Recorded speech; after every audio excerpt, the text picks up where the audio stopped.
Saya sebagai mahasiswa hukum yang sedang menjalankan perkuliahan di S3 ya, baru belajar.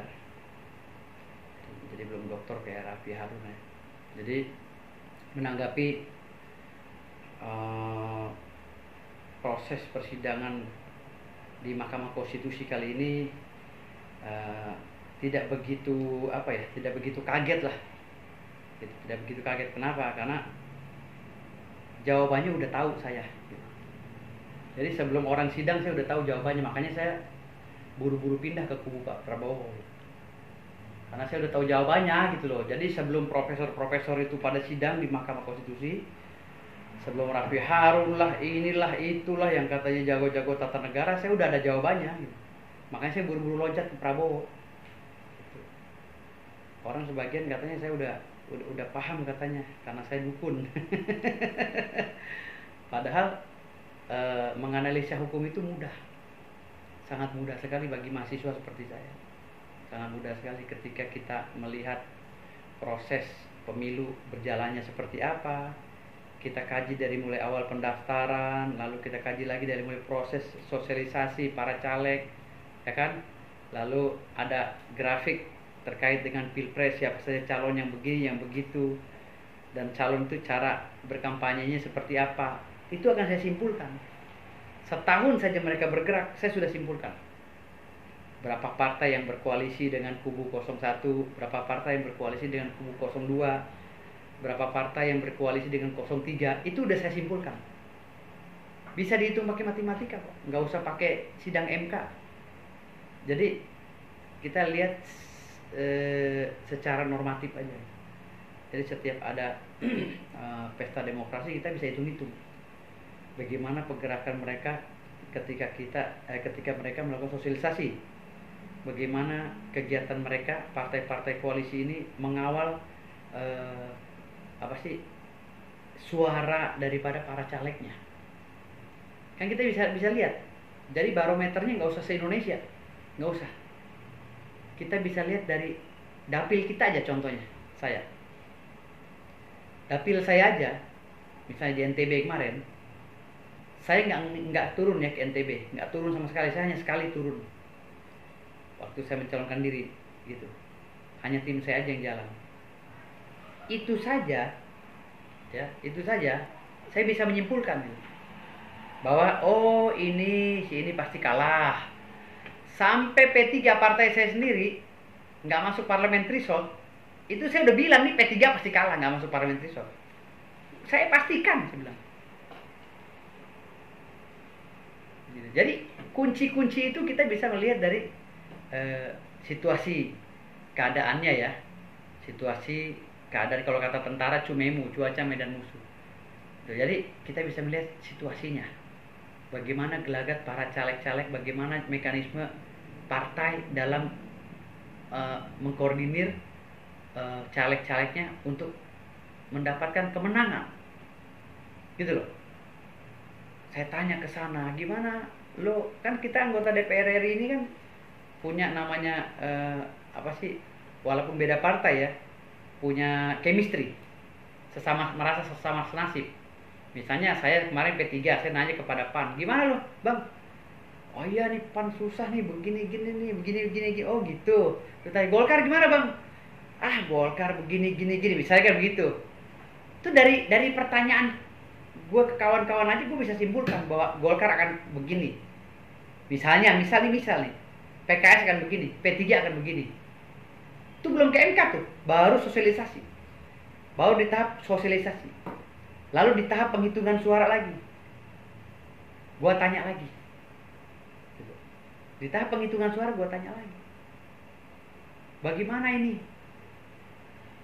Cara pengawasan suaranya bagaimana di partai lu? Oh, partai gua punya mekanisme begini. Lalu partai lu gimana? Partai gua begini. Lalu gua bisa simpulkan. Wah, ternyata dia di TPS-nya ininya kurang, itunya kurang. Gue bisa simpulkan. Nah, maka semua perjalanan dan rentetan peristiwa hukum yang terjadi pada pemilu legislatif kemarin, gue jadikan acuan untuk menjadikan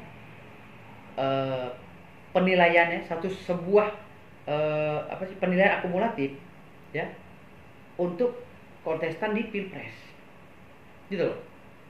Karena parliament threshold kan menentukan presiden threshold. Ketika gue lihat ini partai pendukungnya, ini Golkar ini sukses, PAN ini sukses, ada berapa partai yang calegnya lolos berapa kursi, berapa gitu. Kenapa? Gitu. Ada berapa kursi, gitu kan? Pencalonnya ada berapa kursi? Kan gue bisa lihat. Nah setelah gue lihat, gue akumulatif berapa kursi yang di kubu 01. Gue hitung-hitung sendiri tuh. Gue ngitung-ngitung sendiri, jangan dibilang gue gak ngitung, gue ngitung sendiri. PKS lolos sekian, ya kan?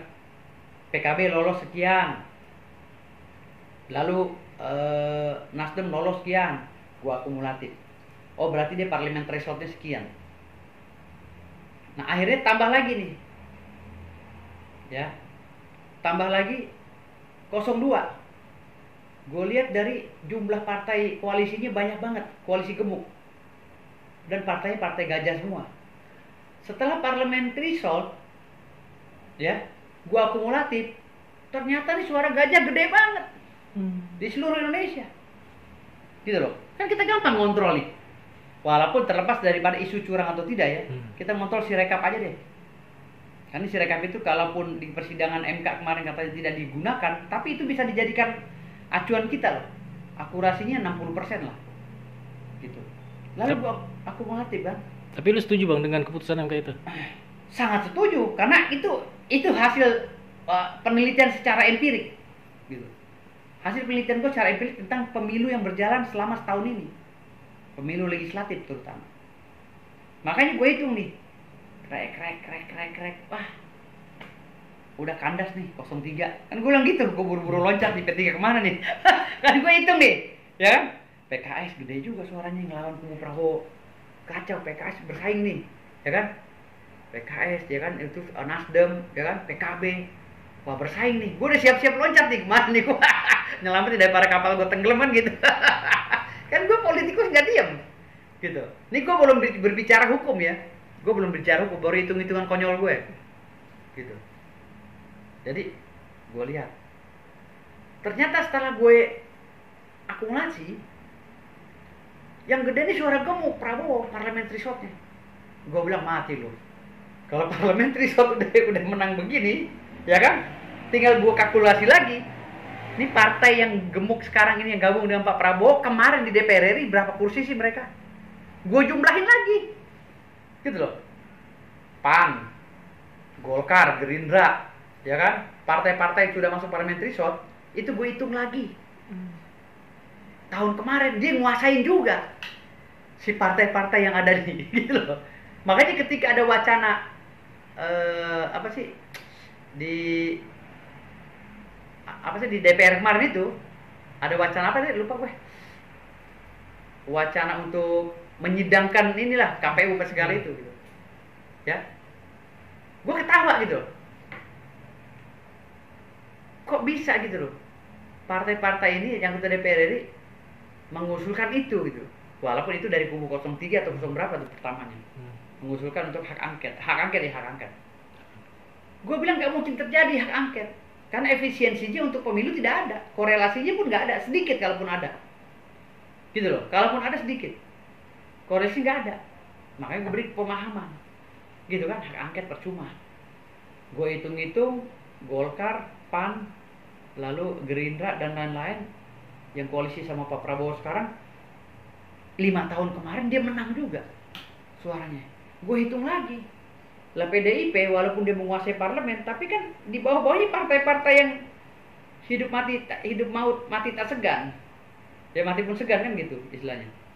Artinya nah setelah gue hitung-hitung begitu, secara matematikanya udah kalah. Pasti presidensial thresholdnya udah terpengaruh ini karena parliamentary threshold. Makanya ada partai yang lalai merawat anggota DPR RI-nya atau lalai merawat anggota parlemennya, ya, calon-calon anggota parlemen. Dia lebih cenderung mencari uang, si ketum-ketum partainya ini atau pengurusnya. Makanya uang saksinya nggak turun, gitu loh. uang ini dipotong, disunat, bla bla bla bla. Padahal itu fatal bagi sebuah partai. Karena penentunya adalah parlemen. Kalau parlemennya naik besar, otomatis hitung-hitungan matematikanya presidennya pasti gol. Gitu loh. Gue nggak bicara MK. Kalau MK, pengadilan MK kemarin gue anggap konyol itu. Banyak pengacara-pengacara nggak ngerti tentang sidang MK. Makanya gue ketawa aja. Gitu. Ada yang masukin inilah, rujak bebek lah, segala masukin ke MK. Ya kan? Tape uli lah dimasukin, Pak. Bisa nggak makan tape uli di MK? Istilahnya begitu, gue ketawa aja. Tapi emang udah bener ya akhirnya putusan MK tuh emang udah sangat benar sekali. Sangat benar. Meski juga banyak pro kontra dari keputusan itu ya. Iya, dan Hotman Paris tadi siang, kekonyolan Hotman Paris ya, konyolnya si Hotman nih, yang nggak pernah berhenti kekonyolannya. Dia nyalain Saldi Isra dan satu hakim MK yang cewek itu. Dia salahin gara-gara dissenting opinion. Gitu loh. Dia nyalahin gara-gara Saldi Isra mengatakan ada dissenting opinion. Artinya dia tidak ngerti tentang proses hukum acara Mahkamah Konstitusi Hotman ini. Asal cuap-cuap gitu.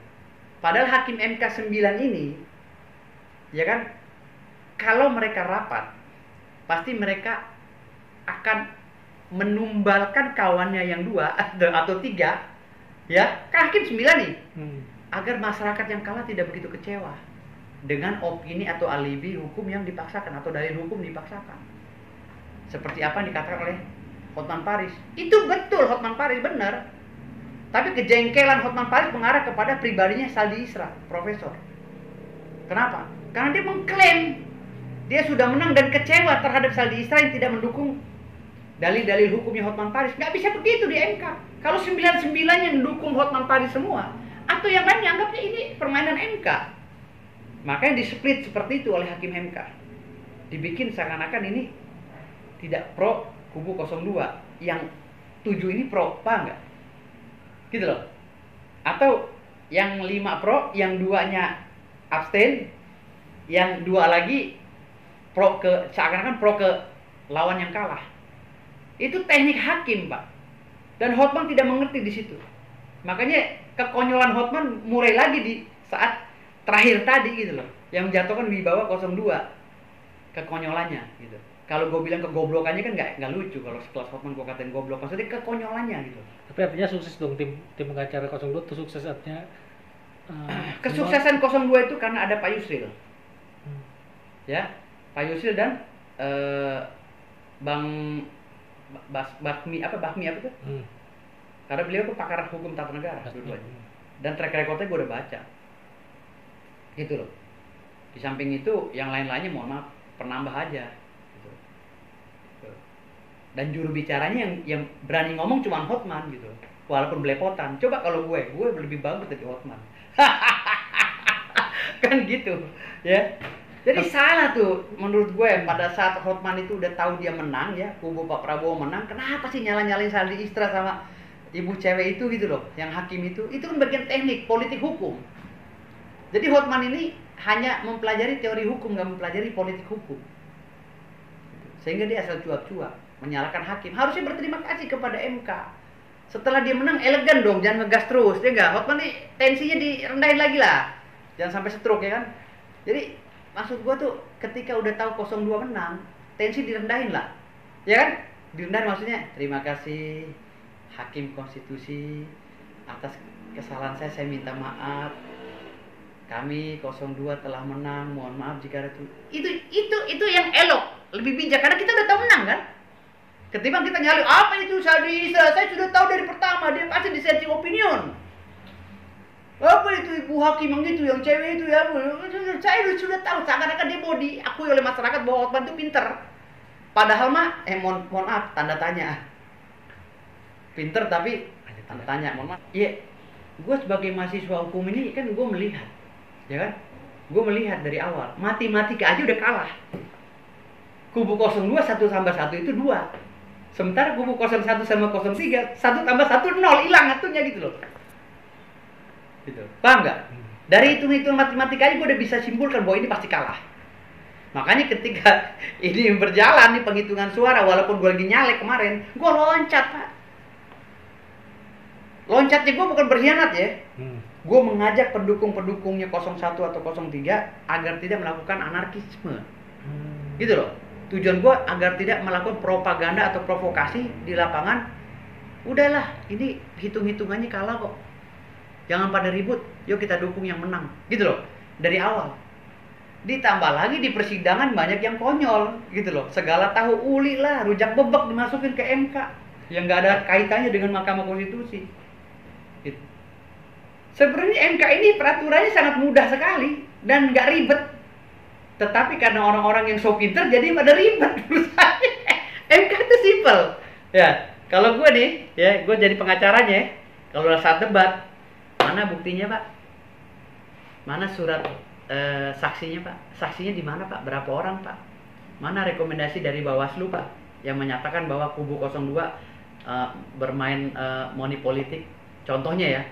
Mana Pak buktinya bla bla bla bla. Mana Pak buktinya ini. Oh udah Pak. Kalau nggak ada Pak, mohon maaf Pak Hakim, ini kurang buktinya, mohon disimpulkan. Kan mudah Pak. Gitu loh.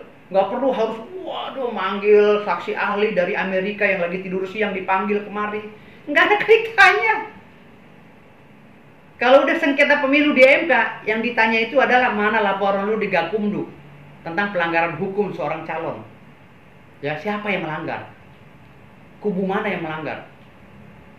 Mana rekomendasi Bawaslu sehingga dia bisa menjadi tersangka pada saat kasus pelanggaran pemilu? Ya kan? Berapa orang yang disidangkan? Apakah menurut kuota sesuai dengan amanat undang-undang pemilu atau sesuai dengan amanat Mahkamah Konstitusi? Gitu. Mana semuanya? Ada berapa sih yang curang sehingga sehingga terjadi perselisihan suara yang berat? Jadi perselisihan suara itu disimpulkannya di MK, tapi direkomendasi oleh Bawaslu. Nah, surat rekomendasi itulah yang harus dibawa ke sana, disidangkan ke Bawaslu, bawa saksi-saksinya ke Bawaslu. Namanya sidang etik. Ini kan rentetan dari MK meloloskan Gibran jadi wapres Bang, keputusan MK, dan akhirnya adalah polemik tentang kecurangan tadi. Kalau Gibran nggak bisa dimajulkan dari awal. Kalau mau majulkan Gibran, maaf ya, lo cari video gue waktu Gibran mendaftarkan pencalonan, akhirnya keluarlah putusan Pak Anwar ya, Pak Anwar Usman ya, yang dengan kawan-kawannya yang menyatakan bahwa umur di bawah 40 tahun boleh mencalonkan diri asal sudah menjadi kepala daerah. Misalnya seperti itu poinnya ya. Gitu. Lu lihat komentar gue. Apa kata gue pada saat itu? Waktu itu. Gibran harus mendaftar ulang dengan Pak Prabowo. Kenapa? Pendaftarannya lebih duluan dan tidak sah karena udah ada putusan baru di Mahkamah Konstitusi. Kan gue pernah berkuar-kuar gitu sampai viral. Tapi kata netizen yang udah pinter apa? Sok tahu. Gibran gak masalah. Ini mah gak jadi masalah, gue bilang. Gue kasih kode tuh kubu-kubu yang lainnya, gue kasih kode. Bahkan gue sempat debat di partai gue sendiri di P3. Gue bilang ini celah kita gugat. Ajukan segera keberatan.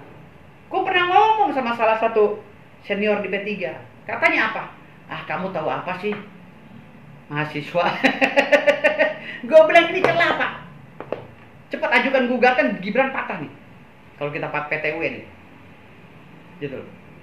Ajukan keberatan ke Mahkamah Konstitusi, ajukan keberatan ke KPU. Baru kita ajukan PT UN. Batal nih pendaftaran Pak Prabowo. Pasti Pak Prabowo cari calon lain. Gua udah kasih masukan begitu di partai P3. Katanya Pak, apa sih? Di sini semuanya tuh doktor, profesor. Oh iya. Gue cuma mahasiswa. Iya. Akhirnya apa? Terakhirnya, omongan gue yang kemarin gue omongin waktu pertama kali Gibran daftar, diributin sama orang se-Indonesia. Mempermasalahkan pencalonan Gibran. Gue ketawa. Kata dia apa? Yang ngomong sama gue di P3. Bener kata ente ya, kemarin begini. Mohon maaf bang. Gue baru belajar. Gue baru belajar bang. Tapi mohon maaf, sekarang kalau lo permasalahin, itu diketawain sama manusia dunia. Gue bilang tentang ilmu hukum. Gue bilang begitu. Kalau permasalahin sekarang, kalau permasalahin 14 hari sebelum adanya surat keberatan lu sebelum gugatan yang lu lakukan, 14 hari dikasih tengah waktu setelah keputusan itu keluar. Nah, 14 itu lu dikasih kesempatan untuk melakukan keberatan, ajuan keberatan KPU, lalu gugat PT UN. Dikasih kesempatan itu lalu undang-undang. Tapi kalau lo sekarang mau nuntut, mau memakjulkan Gibran, makanya gue bilang Rafli Harun ngigo, gue bilang. Rafli Harun nyomot dari mana ilmunya, kan gue bilang begitu kemarin. Itu si Rafli Harun, doktor, renus, profesor, apa segala itu. Nyomot ilmunya dari mana sih mau memakjulkan Gibran? Artinya udah sah, soal keputusan MK itu udah sah ya Bang? Sudah sah dong, karena tidak ada yang keberatan. Setiap surat keputusan yang dikeluarkan oleh lembaga, itu kan produk lembaga. Ya, yang sejajar dengan peraturan. Artinya di sini harus ada gugatan perdata PT UN untuk membatalkannya. Gitu loh. Dan itu tidak dilakukan oleh kubu apapun. Gitu loh. Oke, terakhir Bang harapan. Nah, mereka mau memasukkan Gibran ke dalam gugatan apa? Memajukan Gibran di pengadilan mana? Di pengadilan Nigeria? Nggak bisa. Nggak nyampe, gitu loh. Kalau memajukan Gibran itu dari awal. Orang Ganjar udah ketawa di debat capres, ya kan, udah diiringi nama dayang-dayangnya semua. Ada Pak Mahfud, pakar hukum tata negara di situ yang ngikuti prosesnya, ya kan? Ada Amin dan Anies dan Cakimin di situ ketawa-ketawa sambil senyum-senyum sambil ngeledek Pak Prabowo, gitu loh, ya kan? Anda berapa penilaiannya? 5%. Anda 11 dari 100 bla bla bla. Akhirnya apa yang nilai Allah? Nyinyem semua. Kalau Allah udah turun tangan. Nyinyem, manusia jangan nilai orang. Gitu loh. Sekarang Pak Prabowo udah menang kan? Iya. Karena apa? Pak Prabowo dihina tapi derajatnya dinaikkan oleh Allah SWT. Karena kesabarannya. Gitu loh. Gue tadi simpati sama Ganjar, tapi ketika lihat video itu dan gue pernah di kubu Pak Prabowo, gue sedih, gue nangis hati gue. Kenapa? Karena orang setua Pak Prabowo yang udah berjasa di bangsa ini diejek begitu di tengah orang banyak. Maka dari saat itu gue langsung bilang, oh, Ganjar nggak bisa memimpin Indonesia. Gue langsung tekad gue nanti suatu saat gue pasti loncat ke Prabowo. Gue udah gitu, bodoh amat dengan kekalahan gue yang sosialisasi habis berapa M, masa bodoh, duit gampang dicari. Yang penting kita di sini ambil itibar, ya kan? Ambil itibar bahwa Pak Prabowo adalah orang tua yang perlu kita hargai. Oke lah dengan segala kekurangannya, tapi di depan orang banyak dia dihina oleh anak muda seperti Anies, oleh anak muda seperti Ganjar, gitu loh. Lah gue yang tahu adab dengan orang tua malah saya sedih. Akhirnya apa? Gue nggak mikirin lagi tuh pemilu, bodoh amat gue rugi berapa kek. Yang penting Pak Prabowo sebagai orang tua kita dukung ya. Hargai, bukan dukung Pak. Hargai. Gue bukan pendukung Pak Prabowo, gue P3. Ya, waktu nyoblos di TPS gue nyoblos Ganjar. Ya gue konsekuen itu orangnya. Ya, karena gue bilang gue bukan pendukung Pak Prabowo karena tuntutan partai P3 harus ke Ganjar. Kan gitu. Tetapi gue punya logika. Paham nggak? Oke. Logika dan nurani. Orang tua jangan ditelanjangin di tengah orang banyak. Apalagi Pak Prabowo mau digelar segala rahasia negara di situ, diminta dibuka semua rahasia negara. Nggak bisa Pak, karena ada yang taktis, ada yang strategis. Gitu loh, nggak boleh itu semua dibuka sembarangan begitu gitu, ya gue rasa itu aja deh ya. Oke, karena gue mau rapat lagi sama tukang jamu se Indonesia ya. Thank you, Bang. Oke. Thank you semuanya ya. Makasih pemirsa.